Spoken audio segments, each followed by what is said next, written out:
بسم الله الرحمن الرحیم. ملګرو یو افسوسناک خبر هغه در سره شیر کوو. دا په سکرین چې تاسو ته کوم ښکاري دا د پښتو فلمونو یو اداکاره وه، خوشبو نوم یې دی. په نوښار کې نن نامعلومو کسانو په هغې باندې فایرنګ کړی دی او د هغې فایرنګ په نتیجه کې دا هغه قتل کړی شوې ده. پولیسو چې کوم دی اف آی آر درج کړی دی، لاس چې کوم دی هغه پوسټ مارټم دپاره وړی دی، خو تر اوسه پورې د دې کوم قاتل چې دی هغه لا معلوم نه دی. زه به تاسو ته دا ووایم چې ډېر زیات په پښتو فلمونه، ډرامې په هغو کې کار کړی وي. د دې نه علاوه د دې یو بله خور چې نوم یې دا وخت زمانه ير دی، خو هغه هم پښتو ډرامو کې ډېر زیات کار کړی دی، خپل خدمات چې کوم دی سر انجام کړي دي.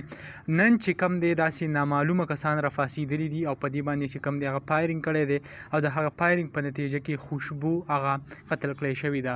یعنې که موږ وګورو زموږ په ملک کې هر ټایم داسې واقعات مخې ته راځي چې د هغې کم غل چې دی، کم قاتل چې دی هغه پټ وي او کار وکړي او بیا د هغې پته هم نه لګي. پولیس دلته اف آی آر یو څو بل څه درج کړي، خو کم کس چې کار کړی وي هغه تښتېدلی وي، بیا د هغې نه څه نیوکه کېږي او هېڅ هم نه کېږي. نو زموږ حکومت ته خواست دی چې داسې اقدامات وکړي چې دا نامعلوم کسان چې دا ډزې کوي او څوک وژني، چې د دې خلاف خو څه ایکشن څه واخیستی شي که نه، ځکه چې تر څو به دا خلک هغه داسې بې ګناه قتل کېږي.